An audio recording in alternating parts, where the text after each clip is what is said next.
Mengulik Open System Interconnection dan TCP/IP (Transmission Control Protocol, Internet Protocol), dua set pemodelan jaringan. Lebih dalam mengenai OSI dan TCP/IP, Anda dapat menyimak introduction-nya sekilas mengenai pemodelan jaringan di dalam video sebelumnya. Dalam kesempatan saat ini kita akan membahas satu persatu, layer per layer, lapisan per lapisan dari OSI dan TCP/IP. Kita akan mulai dengan OSI. Para sahabat sekalian yang berbahagia, kita telah mengetahui bahwa di dalam Open System Interconnection Model, OSI model, kita memiliki 7 lapisan. Dari yang paling bawah kita mengenal physical layer, kemudian diikuti data link layer, kemudian yang berikutnya adalah network, transportation, presentation, dan application layer.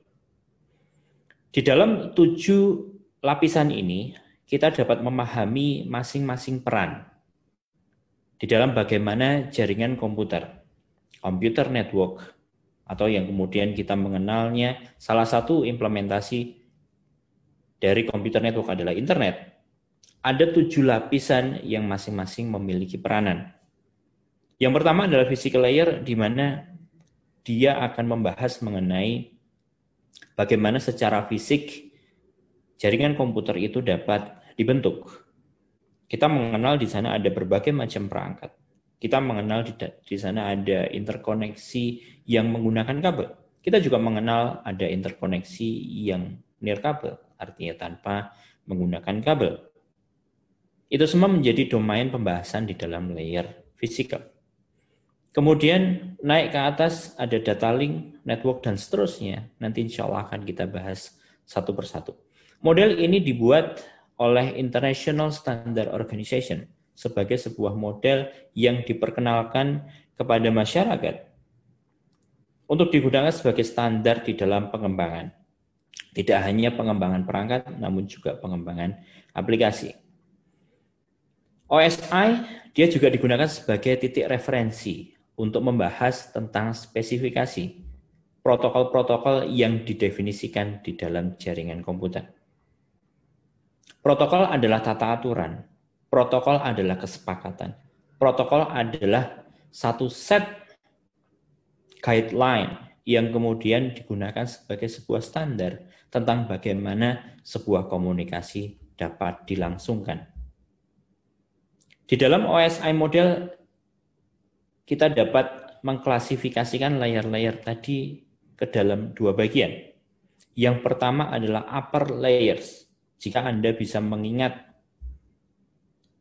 tentang TCP/IP, di sana ada application layer, di mana application layer itu jika kita coba sandingkan dengan OSI model, dia akan setara secara fungsionalitas dengan application layer, presentation layer, dan session. Sehingga kemudian dapat dikatakan di sini bahwa upper layer pada OSI model itu mewakili apa yang ada pada application layer di dalam TCP/IP. Kemudian lower layer, layer yang lebih bawah adalah physical, data link, network, dan transport. Dia akan lebih mengarah kepada bagaimana secara teknis di belakang layar sebuah jaringan komputer dapat terselenggara. Setiap layer dia memiliki sebutan data. Data-data yang mengalir di dalamnya memiliki sebutan khas, nama-nama khas. Kita akan awali dari physical layer. Data yang mengalir pada physical layer adalah bits, yang kemudian secara fisik dia dapat berupa sinyal elektromagnetik jika kita berbicara pada konteks jaringan nirkabel, atau kemudian sinyal listrik jika kita berbicara pada konteks jaringan dengan kabel, kabel tembaga, atau kemudian cahaya jika kita berbicara dalam konteks penggunaan kabel serat optik. Kemudian di dalam data link layer, di sana kita mengenal ada sebuah pengalamatan yang disebut dengan medium access control address atau MAC address.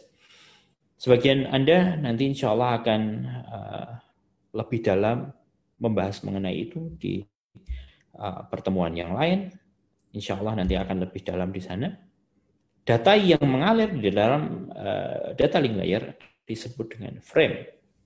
Ada field-field tertentu yang kemudian menjadi sebuah fungsi di dalam data link layer sehingga kemudian dia akan bekerja erat dengan physical layer.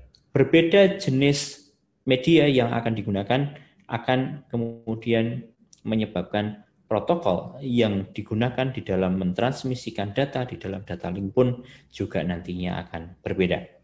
Kemudian di dalam network layer data akan disebut dengan paket. Dia sudah memiliki pengalamatan. Pengalamatan di sini disebut dengan pengalamatan IP, Internet Protocol, atau sering disebut dengan IP address. Ada destination IP address, pengalamatan yang merupakan pendefinisian tujuan kemana data akan dikirimkan. Kemudian jenis pengalamatan yang kedua adalah source address, yaitu definisi tentang dari manakah data ini dikirimkan. Kemudian di dalam transport layer ada aktivitas utama yaitu aktivitas segmentation, di mana aktivitas segmentation itu adalah sebuah proses pemecahan data. Data dari application layer dia akan dipecah menjadi potongan-potongan kecil-kecil, segmen-segmen yang setiap segmennya dia memiliki pengalamatan khusus yang disebut dengan port number. Ada destination port number, ada source port number. Di mana port number itu adalah identitas dari aplikasi apakah data ini atau segmen ini dia diproduksi. Kemudian di tujuan pun juga demikian. Di aplikasi apakah data ini akan diteruskan. Definisi itu adalah pada port number. Kemudian kita mengenal bahwa data-data yang merupakan pecahan-pecahan pada layer transport tadi setiapnya disebut dengan segmen. Kemudian di layer atas atau upper layer kita menyebut semua data yang ada di dalam 3 layer tadi cukup sebagai data. Para sahabat sekalian yang berbahagia, application layer dia berurusan dengan interaksi antara manusia sebagai pengguna dengan mesin.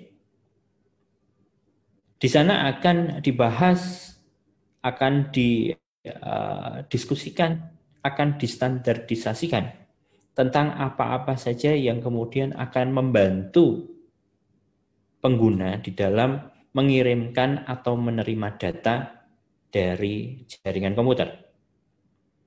Kemudian dia juga berfungsi sebagai antarmuka mengenai aplikasi dan functionality. Sehingga kemudian jaringan dapat betul-betul nantinya bisa dimanfaatkan oleh pengguna dengan baik. Juga di sana akan diatur bagaimana aplikasi dapat memanfaatkan jaringan komputer. Satu layer di bawahnya kita mengenal presentation layer. Dia berfungsi untuk mentranslasikan data. Baik data yang ke arah atas atau data yang ke arah bawah. Data yang mengarah ke bawah artinya data dia berasal dari application layer. Data akan ditujukan kepada sebuah komputer yang dia terkoneksi melalui jaringan. Sehingga data akan mengalir ke bawah dari application layer ke presentation layer. Maka kemudian di sini akan dilakukan pemformatan data agar data dapat dilangsungkan ke layer-layer yang lain hingga nantinya sampai kepada layer fisikal dan data akan diteruskan baik itu dalam bentuk cahaya, baik itu dalam bentuk signal listrik maupun signal elektromagnetis. Dia juga bertugas mengurusi format data yang dipahami oleh berbagai macam media. Kemudian layer berikutnya adalah session layer. Dia berfungsi untuk mendefinisikan bagaimana koneksi antar aplikasi dapat dibuat. Koneksi antar aplikasi dapat dipelihara. Atau kemudian jika pengguna telah selesai memanfaatkan aplikasi, maka kemudian akan pula menjadi tugas session layer bagaimana kemudian interkoneksi itu dapat dicukupkan atau ditutup antar pengguna yang berbeda mesin. Layer berikutnya adalah layer transport. Layer transport seperti yang saya jelaskan tadi ada jenis pengalamatan di sana yang disebut dengan port number. Akan tetapi kemudian ada banyak juga functionality di sana. Salah satunya adalah bahwa transport layer ini dia akan menangani bagaimana agar ketika data itu berhasil diterima oleh destination, akan ada notice-notice tertentu yang diterima oleh pengirim. Atau sering disebut di dalam pembelajaran jaringan komputer disebut dengan acknowledgement. Juga kemudian ada fungsi-fungsi tertentu yang nantinya akan berkait dengan jenis protokol-protokol tertentu yang kita kenal dengan TCP dan UDP. Saya sampaikan di sini salah satu fungsi yang ada pada transport layer adalah fungsi dari protokol TCP, di mana kemudian ada satu peran jika data tidak tertransmisikan dengan baik, maka kemudian akan ada pengiriman ulang. Namun nantinya akan berbeda pada UDP. Insya Allah akan dipelajari pada bagian yang berikutnya. Layer yang selanjutnya adalah network layer. Dia mengendalikan operasi jaringan.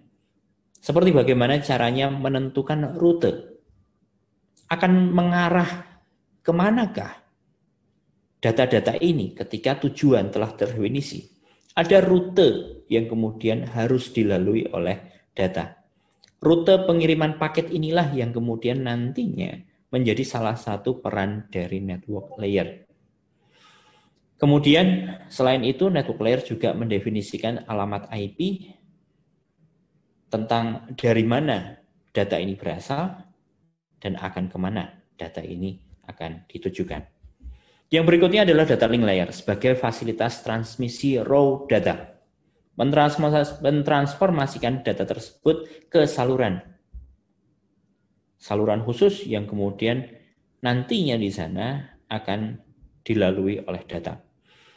Kemudian dalam data link layer juga akan ada fitur koreksi kesalahan, akan ada fitur flow control, akan ada fitur pengalamatan perangkat keras atau sering disebut dengan MAC address.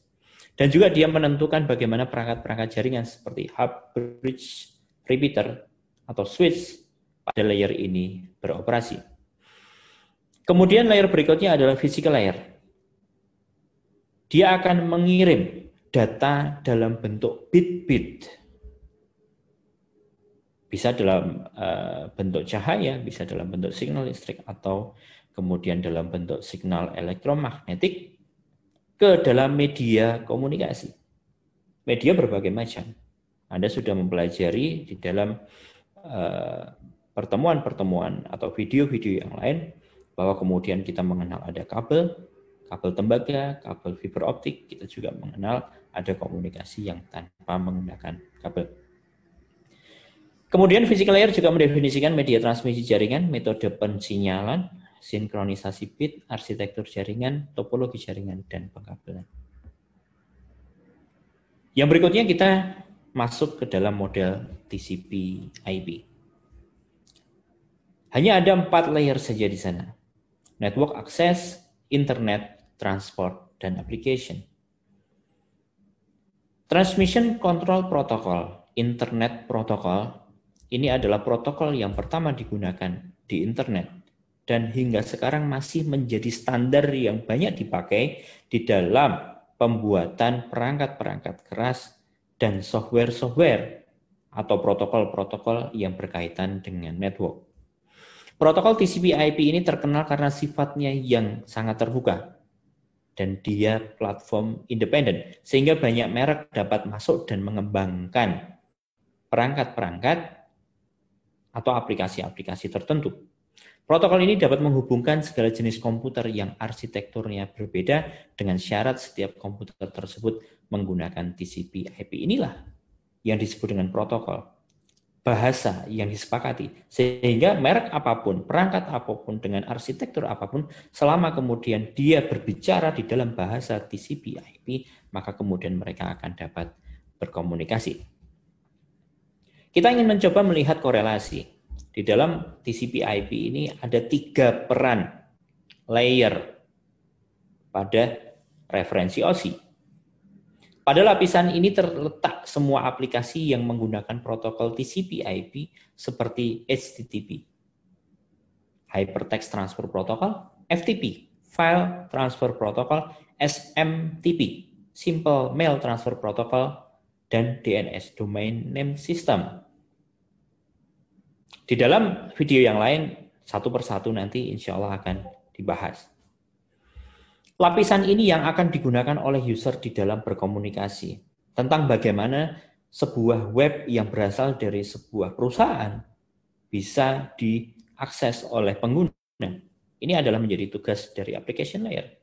Tentang bagaimana sebuah alamat, misalnya uii.ac.id, bisa diakses nama itu dari pengguna.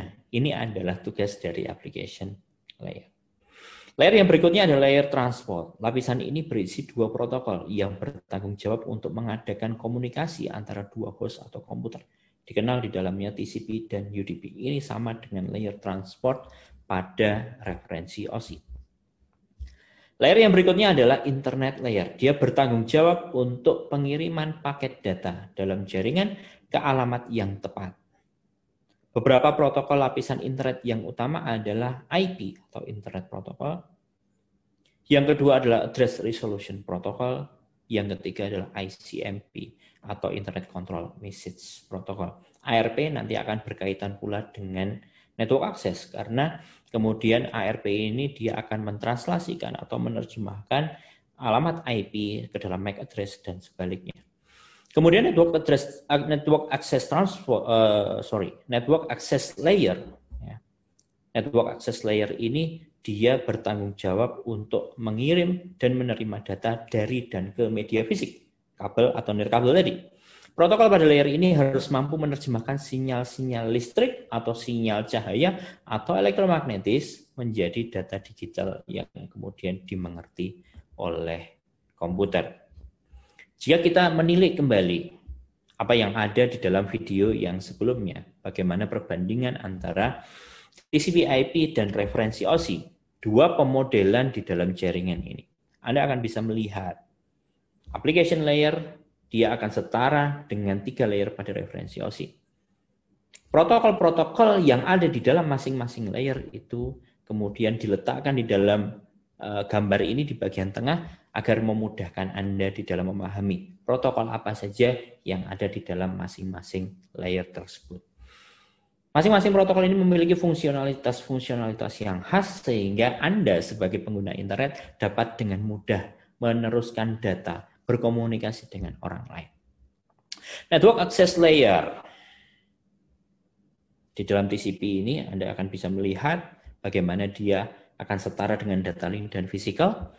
Ya, sehingga kemudian dari sini harapan saya Anda dapat memahami bagaimana pemodelan ini sehingga ketika terjadi sesuatu misalnya problem di dalam jaringan, Anda dapat mudah melakukan traceback. Di layer berapakah problem ini muncul? Sehingga di dalam nanti Anda melakukan analisa dan pemberian solusi pun kemudian akan menyelesaikan problem yang muncul. TCP/IP menggabungkan fungsi presentation dan session layer ke dalam application layer. Ya, Anda akan bisa melihat di dalam bagian ini. TCP/IP menyediakan connectionless oriented protocol atau UDP yang tidak memberi jaminan reliability di dalam pengiriman paket data. Ya. Hal ini tidak ditemui di dalam pemodelan OSI. OSI mengembangkan modelnya berdasarkan teori, sedangkan TCP/IP mengembangkan modelnya setelah sudah diimplementasikan. Ini 2 hal menarik yang tampaknya kemudian menjadi satu informasi penting bagi kita tentang bagaimana kita memanfaatkan pemodelan-pemodelan ini sehingga kita dapat memahaminya dengan baik dalam kita nantinya troubleshooting atau kemudian mengembangkan sistem. Demikian sedikit kita mengulik mengenai referensi OSI dan TCP/IP, dua model di dalam jaringan komputer.